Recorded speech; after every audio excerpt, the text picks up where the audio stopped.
Live है। अस्सलामुअलैकुम everyone, I am Fatima Shahid from BF technologies. आज हम बात कर रहे हैं specifically about making seller accounts on different platforms, चाहे वो अमेजोन हो, दराज हो, ईबे हो।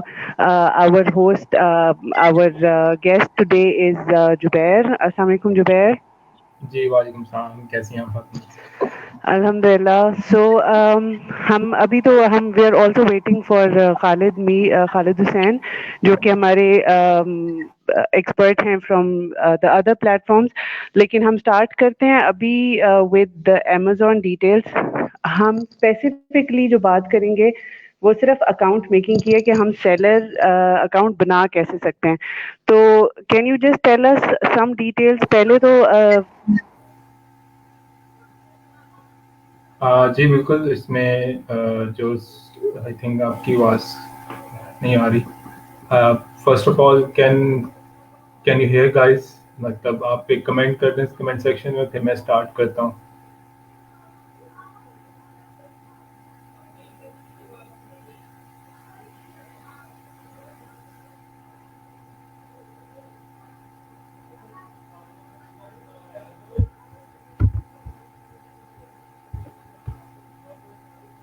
Okay. I think the question was about how to make Seller Central account. Ji Fatma is back with us. Ji Fatma, can you repeat the question? जी sorry. जी sorry, I was having some internet issues. अच्छा, मेरा question यही था कि पहले तो ये कि हमें क्या डॉक्यूमेंट्स चाहिए to get our own account made Pakistan से स्पेसिफिकली।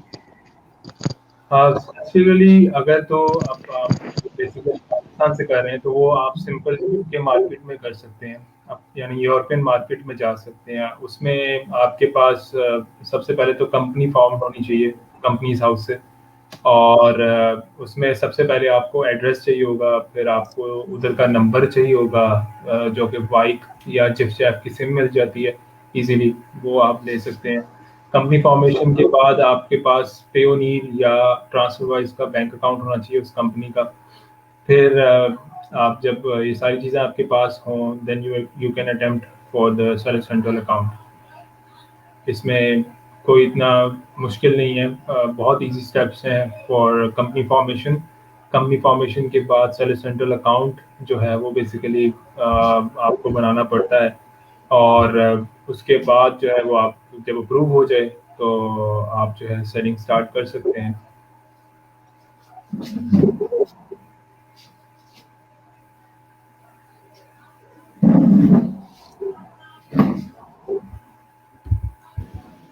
अ, जी Zubair, can you hear me? जी जी, I have answered your question Fatima. जी वो मैंने सुना था। अच्छा, अस्सलाम वालेकुम Khalid, you are here with us. वालेकुम सलाम जी, आप ठीक हैं?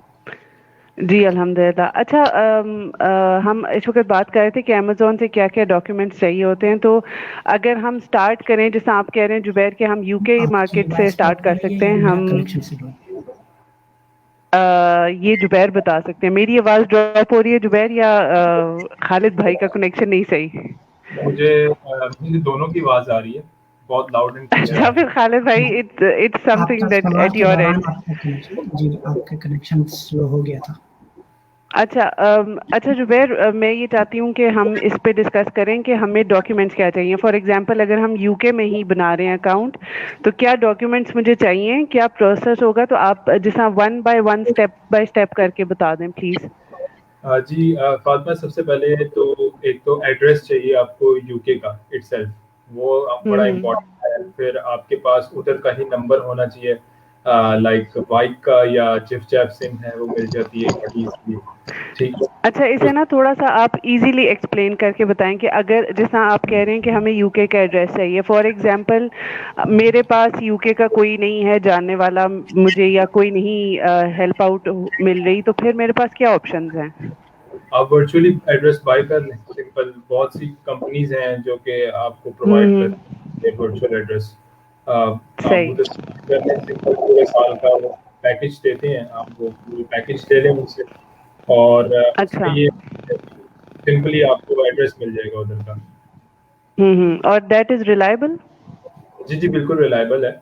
इवन वो आपके मेल फॉरवर्ड भी करते हैं स्कैन करके। अगर आप पाकिस्तान बुलवाना चाहते हैं तो वो भी आपको अलहदा कॉस्ट पे, लेकिन स्कैनिंग की कॉस्ट नहीं होती शामिल, वो उसी पैकेज में होती है अच्छा, जो सही, ठीक है। तो और फिर आप दूसरा बता रहे थे मोबाइल का, जी उसका मोबाइल सिम, प्लीज बताएं। जी मोबाइल सिम जिफ जैप की ले लें। यूके में जिफ हम्म जैप यूज होती है, वो पाकिस्तान भी आ जाती है। और either you can install your in your mobile white की एक ऐप इंस्टॉल करें और उससे आप नंबर खरीद लें। पाकिस्तान से बैठे ही नंबर आपको इशू हो जाएगा और आप उसको यूज और ओटीपी पर्पस के लिए, बिकॉज वो आपको ओटीपी भेजते हैं तो वो इस वजह से यूज होती है मोस्टली। और अच्छा, सही हो गया। आपके पास पासपोर्ट लाजमी होना चाहिए, पाकिस्तानी पासपोर्ट होना चाहिए, साइंड पासपोर्ट होना चाहिए, वो साइंड ही स्कैन होना चाहिए, मतलब फ्रंट पेज भी होना चाहिए और इसके जो अगला पेज है वो भी स्कैन होना चाहिए। सो वेरी इंपॉर्टेंट, जो कि आपको यूज करना। और थर्ड अच्छा, आपको चाहिए बैंक स्टेटमेंट चाहिए होती है for opening the account for seller central. उसके लिए क्या यूज करते हैं हम, ट्रांसफर वाइज जो है एक बैंक है, वर्चुअल बैंक है, वो यूज करें, अच्छा, या Payoneer as a virtual bank use करके उसकी स्टेटमेंट निकाल लें। ज्यादा प्रेफरेंस पेयोनीर को दी जाती है क्योंकि it is acceptable bye Amazon. तो आप सिंपली उसको जो है डाउनलोड करें। जब आप अपना बना लेंगे पे अकाउंट, कंपनी वाला अकाउंट बनाइएगा, आप सिंपल उसको जो है डाउनलोड करें और अमेजोन को सबमिट कर दें आप जब आप वो साइन अप के लिए कर रहे होंगे। सो साइन अप में सिंपल क्या चाहिए, आपको एड्रेस चाहिए, फोन नंबर चाहिए, बैंक स्टेटमेंट चाहिए और बिल चाहिए होगा। बिल आप बाइक या उसका जिफ जैप का सबमिट करा दें, या अच्छा, ठीक है। अक्सर औकात वो बैंक स्टेटमेंट भी मांग लेता है। सो अगर वो बैंक स्टेटमेंट मांगता है तो बैंक स्टेटमेंट में आप पेयोनीर की या ट्रांसफर वाइज की दे दें।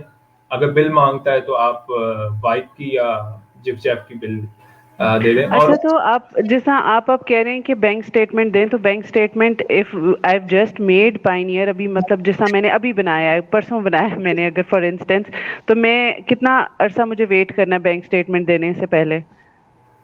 Don't worry about the time. आपको सिंपल आप जो है इस पूरे प्रोसेस को 1 महीना लग जाता है। सो 1 महीने अच्छा, इस प्रोसेस में जब लग जाएगा तो ऑब्वियसली 1 महीने तक आपका अकाउंट भी मैच्योर हो चुका होगा ना पेयोनीर का। हम्म, तो हम्म, आप एक इनको सबमिट करा दें। जितनी उन्होंने डेट दी हुई है वो कहते हैं कि नॉट बिफोर दिस डेट, आप इससे पहले की डेट का बैंक स्टेटमेंट नहीं सबमिट करा सकते। तो राइट, आपने ऑब्वियसली आप उसे उसके बाद की ही डेट्स के सबमिट करा रहे होंगे। सो अमेजोन को सिर्फ वेरिफिकेशन चाहिए होती कि वो एड्रेस सही उसी बैंक स्टेटमेंट भी उसी एड्रेस पे है और बिल भी उसी एड्रेस पे हो जो आपने परचेज किया हो। ठीक हो there गया। should be consistency amongst the document। जितना हम्म, कंसिस्टेंट उतनी जल्दी अप्रूवल मिलती है वेरिफिकेशन की आपकी। ठीक हो आपने गया। अगर तो हम्म, एक डॉट मिस कर दिया है तो वो एक पीछे कंप्यूटर है जो उसको वेरीफाई कर रहा होता है। ऑब्वियसली एक ह्यूमन इतना काम नहीं कर सकते। सो अगर डॉट भी मिस कर दिया तो वो फिर भी आपके लिए प्रॉब्लमेटिक हो सकता है। तो अगर कोई डॉट लिखा है तो आपने वो भी वहीं पे लिखना है उसी तरीके से। ठीक है, सही हो गया। अच्छा, तो इसके अलावा और हमें कुछ चाहिए अकाउंट बनाने के लिए? नहीं, उसके अलावा और कुछ नहीं चाहिए। सिंपल है, ये सिंपल से प्रोसेस है आपके सामने। अच्छा, ठीक, ज़बरदस्त है। अच्छा, खालिद भाई आपकी तरफ आते हैं। अगर हम स्टार्ट करें दराज से, ठीक है, मतलब अगर दराज पे मैंने अकाउंट बनाना है तो उसके लिए मुझे क्या इन्फॉर्मेशन चाहिए? दराज पे अकाउंट बनाना बहुत ही सिंपल है। आपको सिंपली आपका पाकिस्तानी एनआईसी चाहिए होता है और पाकिस्तानी बैंक अकाउंट चाहिए। दो चीज़ें आपके पास होनी चाहिए। बैंक अकाउंट वेरिफिकेशन के लिए वो कहते हैं कि आपका चेक स्कैन होना चाहिए, ताकि अगर किसी ने नंबर टाइप गलत कर दिया है तो वो वहाँ से वेरीफाई कर पाए। अच्छा, चेक की जो लीड होती है उसको हम स्कैन कर लेते हैं और शनाख्ती कार्ड हम दोनों तरफ से स्कैन करते हैं। बेसिक रिक्वायरमेंट ये है। इसके अलावा आपके पास एक एक्टिव फ़ोन नंबर होना चाहिए। फ़ोन होना लाज़मी है। फ़ोन के ज़रिए वेरिफिकेशन हो जाती है क्योंकि पाकिस्तान में सिम अब बायोमेट्रिक वेरिफाइड है। तो नंबर किसी का भी हो, वो आपके नाम पर होने वाली शर्त अभी तक नहीं है कि फ़ोन नंबर आपके ही नाम पर हो, जिस पर आप अच्छा, कॉल और एसएमएस रिसीव कर सकें सेलर सेंटर सपोर्ट की तरफ से। पहले टाइम पर जब आप साइन अप करेंगे तो ओटीपी आता है, वन टाइम पासवर्ड। एक तो आप वो रिसीव करेंगे, उसके बाद कभी भी अगर कोई आपका इश्यू होता है तो आपको कॉल उसी नंबर से करेंगे, तो आपको सेलर सपोर्ट जल्दी रिकॉग्नाइज कर लेंगे कि ये आपकी सेलर आईडी है इस अकाउंट के साथ। फ़ोन नंबर चाहिए, ईमेल चाहिए, बैंक अकाउंट और एनआईसी, ये बेसिक रिक्वायरमेंट है। एड्रेस वेरिफिकेशन के लिए अभी तक कोई ख़ास शर्त नहीं रखी हुई दराज़ ने कि आपके यूटिलिटी बिल जमा कराना है या कोई और, लेकिन एक शर्त है, जब आप अकाउंट बना लेते हैं तो दराज़ कहता है कि आप पैकेजिंग मटीरियल ऑर्डर करें, वो आपने जो एड्रेस दिया उस एड्रेस पर रिसीव हो जाता है, तो इस तरह से वो एड्रेस वेरीफाई कर लेते हैं, क्योंकि पाकिस्तान में और कोई हल नहीं है अब तक एड्रेस वेरिफिकेशन का। यूटिलिटी बिल्स हमारे अम्मी-अब्बू के नाम पर होते हैं, तो इसलिए जो लोकल प्लेटफ़ॉर्म है तो वो समझता है कि आपके नाम पे यूटिलिटी बिल नहीं होगा या एग्ज़ैक्टली हाउस नंबर्स हैं नहीं यूटिलिटी बिल्स के अंदर। तो इसलिए सिंपल सा तरीका है कि आपने जो एड्रेस दिया है उस पे आप पैकेजिंग मटीरियल रिसीव कर लेते हैं, तो वो वेरीफाई कर लेते हैं कि आपका एड्रेस वेरीफाई हो गया। ये बेसिक रिक्वायरमेंट है अकाउंट प्रोसेस। अच्छा, तो इसको मतलब अगर मैंने दराज पे बनाना है अकाउंट तो मुझे कितना टाइम लगेगा ये सब करने में?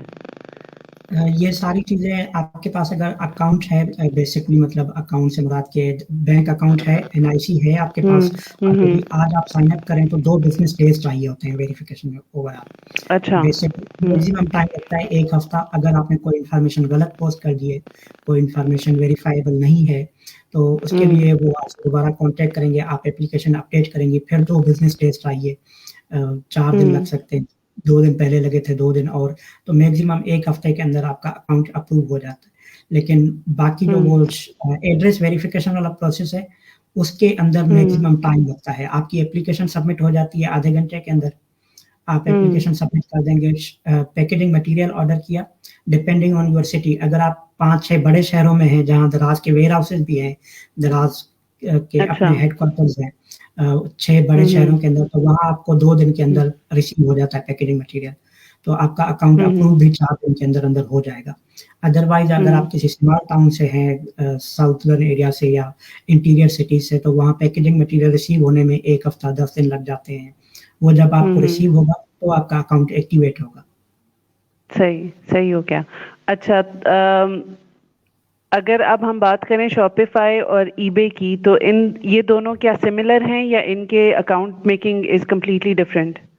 दोनों बहुत ही डिफरेंट है। ईबे एक तो मार्केट प्लेस है, लाइक OLX टाइप। अगर पाकिस्तानियों ने, क्योंकि OLX बहुत यूज किया हुआ है, लोग आसानी से समझते हैं, आपका एक ही अकाउंट बनता है बायर और सेलर का, 2 अलग इंफॉर्मेशन नहीं चाहिए। कि ईबे के हम बात करें, ईबे के ऊपर आप सिर्फ जीमेल के अकाउंट से साइन इन हो जाते हैं, साइन अप विद जीमेल करते हैं, साइन अप हो जाता है सिंपली, जैसे OLX पे करते हैं।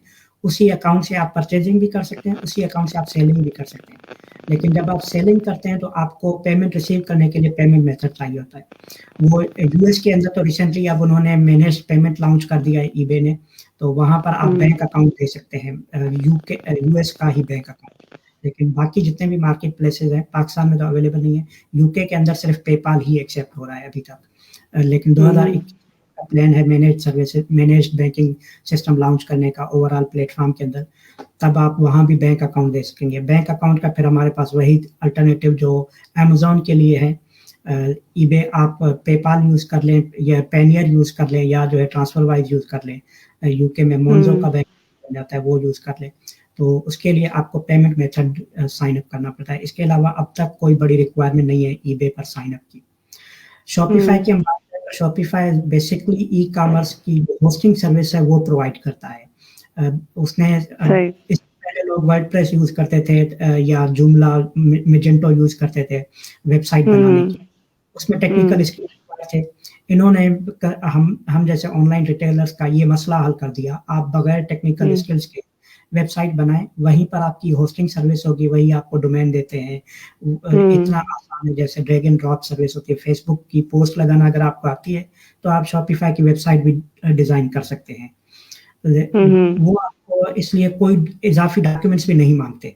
आपके पास फोन नंबर है, ईमेल एड्रेस है, आप साइन अप हो जाएं। साइन अप भी फ्री ऑफ कॉस्ट है, 15 दिन का फ्री ट्रायल है। उसके बाद अगर आप सर्विस कर रहे हैं तो $29 पर मंथ सर्विस चार्जेस है।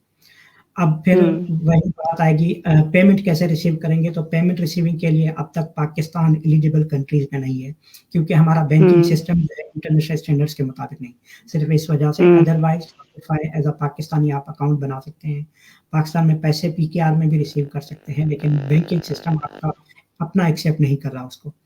तो उसके लिए हमें पेमेंट मेथड चाहिए होता है। शॉपिफाई की अपनी पेमेंट मेथड जो है शॉपी पे के नाम से, उसको यूज करने के लिए किसी भी एलिजिबल कंट्री का बैंक अकाउंट चाहिए आपको, और 154 कंट्रीज हैं एलिजिबल इस वक्त तक। तो आपका किसी भी एलिजिबल कंट्री के अंदर अगर बैंक अकाउंट है, यूएस के अंदर, यूके के अंदर, इटली, यूरोपियन कंट्रीज में, तो आप डायरेक्टली अपना बैंक अकाउंट कनेक्ट करते हैं, शॉपिफाई के तमाम पेमेंट मेथड एक्टिवेट हो जाते हैं। पे करने वाला आपका कस्टमर जो है, भले पेपाल यूज कर रहा हो, क्रेडिट डेबिट कार्ड यूज कर रहा हो, इवन अलीपे या एप्पल की पेमेंट सर्विस यूज कर रहा हो, तो वो सारी पेमेंट शॉपिफाई एक्सेप्ट करता है आपके बैंक अकाउंट में। तो इसके अलावा अगर आपने कोई और पेमेंट मेथड यूज करना है तो पेपैल का ऑप्शन होता है अवेलेबल। नहीं, ये जो आपने अभी कहा है कि मतलब कुछ कंट्रीज के लिए तो अलाउड है कि वो डायरेक्टली कनेक्ट हो जाते हैं, तो हम Pakistan is not one of those countries. नहीं, हम डायरेक्टली शॉपिफाई से नहीं, हम शॉपिफाई में बैंक अकाउंट अपना पाकिस्तानी डायरेक्ट कनेक्ट नहीं कर सकते अब तक। अच्छा, सही। तो हमारे लिए अगर हम as a Pakistani sign up कर रहे हैं तो हमें पेमेंट प्रोसेसर चाहिए होता है। एक और पाकिस्तानियों के लिए आसान तरीका जो हल अब तक रहा है, उसमें भी थोड़ी सी दिक्कत वही हमारे एड्रेस और बैंक, टू चेकआउट का अकाउंट पाकिस्तान में बन जाता है, अब तक भी बन रहा है। मतलब टू चेकआउट को इस बात पर कोई एतराज नहीं है कि आप पाकिस्तान में रहते हैं, पाकिस्तानी रेजिडेंट्स पे, जैसे पेपाल है, पाकिस्तानी नेशनलिटी पे किसी को एतराज नहीं है। आपका पाकिस्तानी पासपोर्ट पेपाल भी एक्सेप्ट करता है, अमेजोन भी एक्सेप्ट करता है, तो उसको आपके पाकिस्तानी होने पर एतराज नहीं है, उसको रेजिडेंट्स पे एतराज है। रेजिडेंट्स की वजह यह है कि आपका एड्रेस और बैंक वेरिफिकेशन मुश्किल है। अगर ये सिस्टम एक्टिव होगा तो उनको आपके पाकिस्तान में रहने पर भी एतराज नहीं होगा। तो टू चेकआउट को अब तक पाकिस्तान में रहने पर भी एतराज नहीं है, आपकी पाकिस्तानी नेशनलिटी के साथ साथ रेजिडेंसी भी एक्सेप्ट कर रहे हैं। लेकिन इशू है कि वो चाहते हैं कि वेरिफिकेशन का सिस्टम सारा हो। उनकी रिक्वायरमेंट में जहां हमारे स्टूडेंट्स को इशू आता है एड्रेस वेरिफिकेशन का, मैं बताया पाकिस्तान में क्योंकि हमारे नाम पे यूटिलिटी बिल कोई नहीं होता अक्सर नौजवान, लेकिन अब एक हल आ चुका है, बहुत कम नौजवान यूज करते हैं, पता नहीं क्यों लोग डरते हैं अपने नाम पर यूटिलिटी। डीएसएल का कनेक्शन आप अपने नेम पर ले ले, पीटीसीएल का कनेक्शन बिल आपके नाम पर आता है, और पीटीसीएल वाले, अब तक मेरा जो तजुर्बा रहा है, इतने अच्छे लोग हैं, ऑनलाइन कंप्लेंट्स रिसीव कर रहे होते हैं, सर्विस बहुत को छोड़कर, सर्विस इंटरनेट की इतनी अच्छी नहीं है पीटीसीएल की, ये अलग मामला है, लेकिन आपके एड्रेस ऑनलाइन अपडेट हो जाता है। अगर आप कंप्लेंट करें तो आप भेज दें ईमेल के ऊपर, एड्रेस ये नंबर आप इस तरह लिख दें, ये हो जाता है। दूसरा, वो चाहते हैं कि आपने जिस बिजनेस के, क्योंकि टू चेकआउट देता है बिजनेस अकाउंट, इंडिविजुअल को अकाउंट नहीं देता, बिजनेस और सोल प्रोप्राइटरशिप अकाउंट एक्सेप्टेबल है। सोल प्रोप्राइटरशिप का मतलब कि आपके एनटीएन के अंदर आपके बिजनेस का नाम होना चाहिए। और एफबीआर का शुक्रिया अदा करें, उन्होंने सिस्टम ऑनलाइन कर दिया है, 15 मिनट के अंदर अंदर आपका एनटीएन फ्री ऑफ कॉस्ट बन जाता है, आपका बिजनेस नेम अपडेट हो जाता है, एड्रेस जो आपने दिया हुआ है वो अपडेट हो जाता है। तो हमारे लोगों को इशू ये होता है कि एक तो एनटीएन बनवाने से डरते हैं कि छापा पड़ जाएगा हमारे ऊपर, एफबीआर आ जाएगा। पहले जब बिजनेस करने जा रहे हैं तो ये वाले ख्याल अपने जहन से निकाल दें। अगर आप अपने मामला में क्लियर हैं तो आपके ऊपर कोई छापा नहीं पड़ना, कोई आपसे, अगर क्लियर होने का मतलब कि आप जितना कमा रहे हैं, एफबीआर क्या कहता है, जो लोग रजिस्टर्ड हैं या नहीं है, हुकूमत दुनिया की कोई भी वो कहती है जो आप कमा रहे हैं सिर्फ हमें बता दें कि कहाँ से कमा रहे हैं, कितना कमा रहे हैं, कितना खर्च कर रहे हैं। और एफबीआर पाकिस्तान में इतना इजी है, कभी कोई यूके में, यूएस में टैक्स रिटर्न फाइल करके देखें और पाकिस्तान का इनकम टैक्स रिटर्न फाइल करके देखें, बहुत आसान है टैक्स रिटर्न फाइल करना। इंडिविजुअल का जब हम बात करें, इंडिविजुअल की फाइलिंग बहुत आसान सिस्टम है, 15 मिनट के अंदर आप अपना कितना साल का कमाया आपने और कितना खर्चा हुआ इंटर करना है, आपकी फाइलिंग हो जाती है, उसके ऊपर कोई ऑडिट तक नहीं है, तो आपके अलावा, खुदा के अलावा आपसे कोई नहीं पूछता। 6 लाख सालाना तो कोई टैक्स नहीं है। अगर आप 6 लाख रुपए सालाना कमा रहे हैं, मतलब 50,000 महीने का आपकी इनकम थी, तो इसके ऊपर तो सरकार कहती है कोई टैक्स ही नहीं है आपके ऊपर, आप जाने आपका खुदा। इससे ज्यादा अगर आप कमाते हैं तो आपने टैक्स देना है 8 लाख रुपए तक, सालाना 1000 का टैक्स है। अगर इतना कोई नहीं देता, मैं तो इंतहाई माजरत के साथ मैं कहता हूँ उनको जूते पड़ने चाहिए। अगर आप साल 5 लाख रुपए कमाते हैं और 1000 साल का टैक्स नहीं देना चाहते, तो फिर आप शिकायतें यही होते रोने वाले कि हमारी रोड नहीं बन रही, 8 घंटे की लोड शेडिंग हो रही है, 1000 रुपए जो 2 लाख इनकम से। तो एनटीएन बना ले, अगर बिजनेस करना है सीरियस होकर करेंगे तो एनटीएन फ्री में बन जाता है। एनटीएन के ऊपर आपका एड्रेस हो जाता है ऑनलाइन ही, वो भी 15 से 20। आप संडे की रात को करेंगे 12 बजे, 12:30 बजे आपका एड्रेस एक्टिवेट हो जाएगा। वो सिस्टमेटिक सिस्टम चलता है। वही एड्रेस आप पीटीसीएल का कनेक्शन ले ले या प्राइवेट कंपनी का कोई पोस्ट पेड कनेक्शन ले ले। प्रीपेड हम ले रहे होते हैं ना, उसकी हमें इनवाइस नहीं मिलती। 50 रुपए की फ्री सिम ले ले या 50 रुपए में सिम ले ले, उसके ऊपर 20 रुपए का बैलेंस लोड करते रहे। अगर आपने बिजनेस करना है तो पोस्टपेड सिम ले ले, 1000 रुपए का कनेक्शन मिलता है पोस्टपेड का, 1000 डिपॉजिट होता है, सिम फ्री ऑफ कास्ट होती है।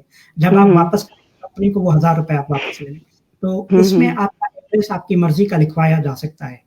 तो टू चेकआउट के लिए चाहिए ये बेसिक रिक्वायरमेंट, आपके पास यूटिलिटी बिल होना चाहिए, और पाकिस्तान में पोस्टपेड कनेक्शन का यूटिलिटी बिल एक्सेप्टेबल है, अब तक की बात हम कर रहे हैं। दूसरा, एनटीएन के अंदर आपका सेम एड्रेस है तो आपका टू चेकआउट का अकाउंट बन जाता है, फिर आप टू चेकआउट से पेमेंट रिसीव कर सकते हैं अपनी वेबसाइट के ऊपर, शॉपिफाई के ऊपर। शॉपिफाई के अलावा और बहुत सारे प्लेटफॉर्म जहां आप रिसीव करना चाहें विद इन पाकिस्तान, जितने भी इंटरनेशनल कार्ड है वो आप यूज कर सकते हैं। तो टू चेकआउट का अकाउंट बनाना इस तरह पॉसिबल है। जुबैर भाई ने बता दिया, वो पेनियर का अकाउंट पाकिस्तान में बन जाता है, Pakistani address, Pakistani NIC, Pakistani passport जो भी आपके पास है उसके जरिए पेनियर का अकाउंट भी आप शॉपिफाई के साथ कनेक्ट कर सकते हैं, as a payment method use कर सकते हैं। पेनियर क्योंकि पाकिस्तान में लीगली रिकॉग्नाइज्ड और एक्सेप्टेबल है, तो अगर आपको टू चेकआउट बनाना इशू लगता है क्योंकि वो एड्रेस वेरीफाई कर रहे हैं अब तक की उनकी पॉलिसी, और बहुत सारे लोगों को इशू यहीं पे आ जाता है, एनटीएन नहीं बना हुआ होता या एड्रेस एनटीएन के अंदर अलग है, सीएनआई के अंदर अलग है और यूटिलिटी बिल के अंदर अलग है, तो ये इशू आ जाते हैं। तो पेनियर में इतनी सख्ती नहीं है अब तक, वो सिर्फ आपसे पासपोर्ट मांगते हैं, फोन नंबर मांगते हैं, आपका अकाउंट एक्टिवेट हो जाता है। तो पेनियर का बैंक अकाउंट कर सकते हैं शॉपिफाई के शॉपी पेमेंट के साथ। यूएस वाला जो आपको बैंक अकाउंट मिलता है इंटरनेशनल, लेकिन वही होगी कि आपका पेनियर में पेमेंट आप सिर्फ बिजनेस पेमेंट से रिसीव कर सकते हैं, इंडिविजुअल्स की नहीं। अच्छा, ठीक हो गया। अच्छा Zubair, I want to ask this thing कि ये जो मतलब जब हम बनाते हैं अमेज़न का अकाउंट, उसकी ड्यूरेशन क्या है, उसमें मैक्सिमम कितना टाइम लगता है हमें अकाउंट बनाने में? अगर आपके पास सारे डॉक्यूमेंट्स रेडी हैं तो आई डोंट थिंक सो कि मोर देन 10 मिनट्स लगते हैं आपको अकाउंट बनाने में। नहीं, अगर मेरे पास कोई भी डॉक्यूमेंट रेडी नहीं है, फॉर एग्जांपल ये मैंने सिम भी लेनी है, मैंने वर्चुअल एड्रेस भी लेना है, सब कुछ मैंने करना है, अलिफ से स्टार्ट करना है, तो फिर how long does that all take? Maximum of 1 month, because आपको जब ट्रांसफरवाइज का अकाउंट बनाना है उसका डेबिट कार्ड भी ऑर्डर करना है। डेबिट कार्ड आपके पहले यूके के एड्रेस के ऊपर आएगा, फिर यूके से पाकिस्तान आएगा, उसमें टाइम लगेगा, उसको एक्टिवेट होने में लगता है। आपका बाकी कंपनी रजिस्ट्रेशन है वो तो 5 मिनट में हो जाती है यूके के अंदर। तो बाकी और मोस्टली आपका जो टाइम वेस्ट होता है वो ट्रांसफरवाइज का कार्ड आने में होता है। तो अगर आप पेयोनीर यूज कर रहे हैं तो फिर पेयोनीर में भी आपका टाइम वेस्ट नहीं होगा, मोस्ट प्रोबेबली उससे भी आप जल्दी आगे कर लेंगे काम। अच्छा, एक चीज जो मुझे बहुत कंफ्यूज करती है, जो कि शायद बहुत स्टूपिड क्वेश्चन लगे आपको, लेकिन why do we need these two methods? मतलब हम ट्रांसफर वाइज क्यों कर रहे हैं और हम पायनियर भी क्यों कर रहे हैं? Why can't we go with one of them? Actually TransferWise जो है वो आपको डेबिट कार्ड देता है और पेयोनीर भी देता है, लेकिन ये है कि हम एज अ बैकअप के तौर पे यूज करते हैं दोनों को, कि अगर एक अगर जो है वो रिस्ट्रिक्ट हो गया किसी वजह से तो हमारे पास बैकअप प्लान तो हो, तो बैकअप में आप पेयोनीर रखें, ट्रांसफर वाइज रखें। So this is the reason. अच्छा, और इन दोनों को बनाने में कितने पैसे लगेंगे? ट्रांसफर वाइज को बनाने में how much money do I need? Transfer Wise को बनाने में एटलीस्ट आपके पास with top up of 20 GBP you must have around 50 GBP। ठीक है। और पायनियर के लिए पेयोनियर के लिए आपको कोई इतना खास नहीं है। कार्ड मंगवाने के लिए आपको ऑब्वियसली पैसे खर्चने पड़ेंगे, वो भी अराउंड इतने ही हैं, 25 to 30 पाउंड्स। अच्छा, और इन दोनों अकाउंट्स में हम पैसे डालते किस तरह हैं? Can we send from the local bank? मैं अपने पाकिस्तान के बैंक से भेज सकती हूँ उसमें? आप अपना visa debit master debit card use कर सकती हैं या क्रेडिट कार्ड यूज़ कर सकती हैं। वीज़ा में थोड़ा सा प्रॉब्लम आता है, लेकिन वो भी यूज़ हो जाता है एट सम स्टेज। मतलब वो बैंक को कॉल करती है, वो कॉल करके आपका ऑनलाइन सेशन ऑन करते हैं, फिर वो जाके पेमेंट होती है। सो बैंक के थ्रू तो राउट नहीं कर सकते आप। मतलब आप जाएंगे जी मैंने इस बैंक के अंदर पैसे जमा कराने हैं, वो मसला है अभी भी पाकिस्तान में, क्योंकि यहाँ से पैसे is a big deal actually. तो आप क्या करें, आप सिंपली डेबिट कार्ड या मास्टर का डेबिट कार्ड हो वो ज़्यादा बेहतर है। आप क्रेडिट कार्ड यूज करें, उससे आप टॉपअप कर लें जितना आप टॉपअप करना चाहते हैं।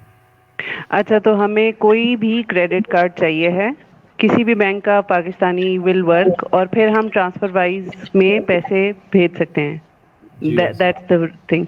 अच्छा, एक चीज़, अच्छा हम अगर अकाउंट बना लेते हैं तो एक चीज़ अक्सर होती है कि कुछ लोगों को इशू होता है कि उनके अकाउंट सस्पेंड होते हैं। उसमें क्या बेसिक रीजंस होते हैं और how can we avoid that कि सस्पेंशन ना हो अकाउंट की? शुरू में जो लोग मिस्टेक करते हैं वो because of the inconsistency of the documents होती है कि एड्रेस के अंदर वो गलत चीज़ें एंटर कर देते हैं, जो कि आप जब प्रूफ देते हैं उसका एड्रेस का तो उसमें कुछ और लिखा होता है। नाम की गलती कर देते हैं, जिसकी वजह से अमेज़न वेरीफाई नहीं कर पाता। पासपोर्ट में कोई और नाम लिखा होता है, फर्स्ट नेम में कुछ और लिख देते हैं, लास्ट नेम में कुछ और लिख देते हैं। तो इस तरह की मिस्टेक जो होती है वो करते हैं लोग। और अदरवाइज तो कोई इतना इशू नहीं है इसमें। और इसमें एक ये चीज़ बड़ी इंपॉर्टेंट है कि आप वीपीएस यूज़ करके अमेज़न का अकाउंट बनाएं। पाकिस्तानी आईपी से डायरेक्ट अमेज़न का अकाउंट ना बनाइएगा, बिकॉज वो आईपी ब्लॉक्ड है। आईपी ब्लॉक्ड है, 192 वाली आईपी ब्लॉक्ड है अमेज़न के सिस्टम्स के अंदर अभी। सो आप क्या करेंगे, आप सिंपल एक वीपीएस खरीदें, और बहुत से वीपीएस प्रोवाइडर हैं, सस्ते मिल जाते हैं $12-13 में पर मंथ के अंदर। तो वो आप यूज से आप जो है स्टैटिक आईपी मिलेगी आपको यूके की।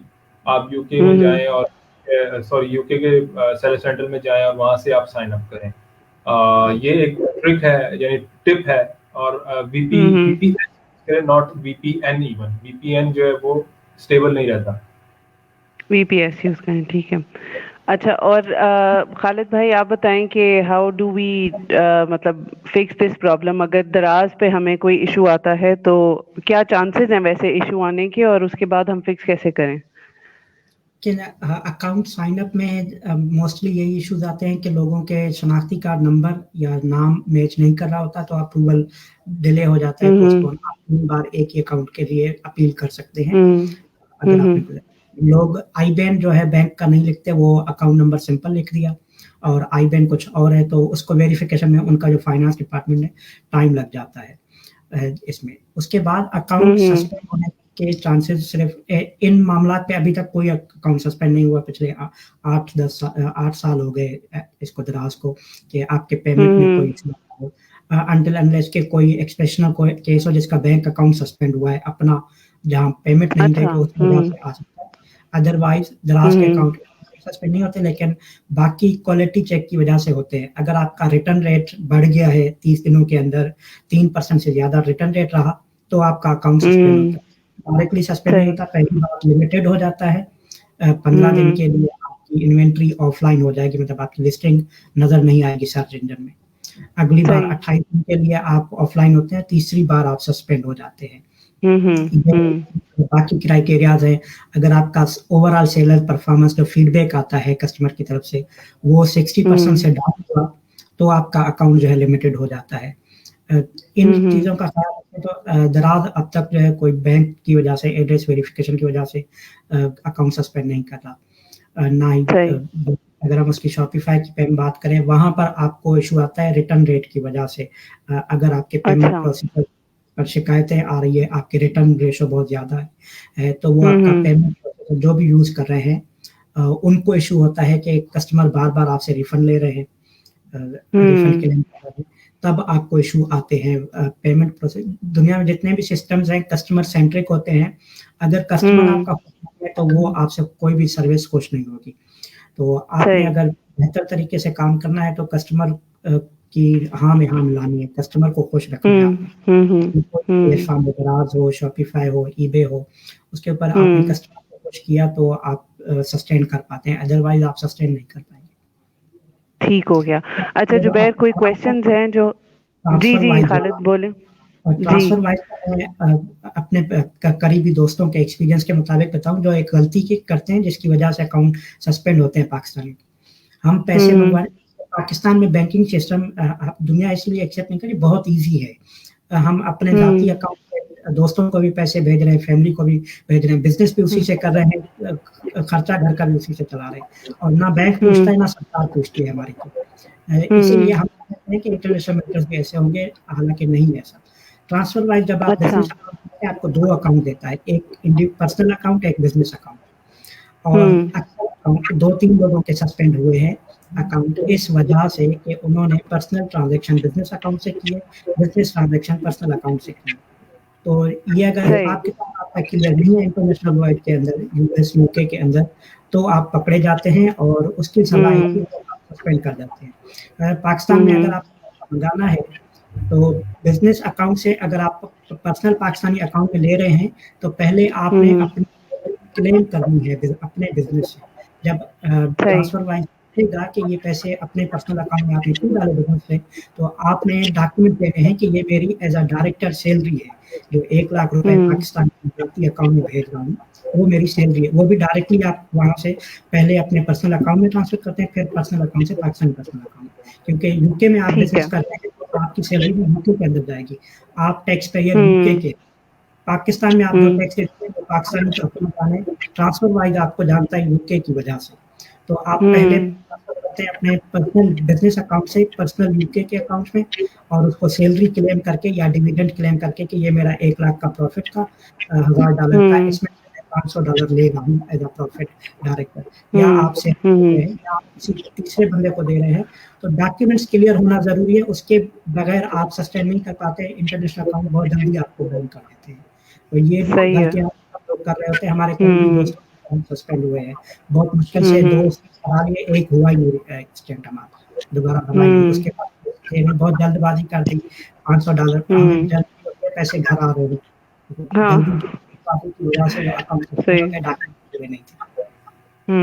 ठीक है जी। जुबैर, कोई क्वेश्चन है हमारे अकाउंट मेकिंग से रिलेटेड? अच्छा, should we make Payoneer account using UK limited company? जी आप में से because if you are going with business तो आपको बिजनेस के साथ ही डिटेल्स यूज करनी पड़ेगी पेयरमेड के लिए।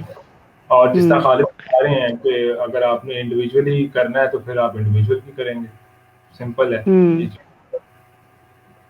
सही हो गया जी।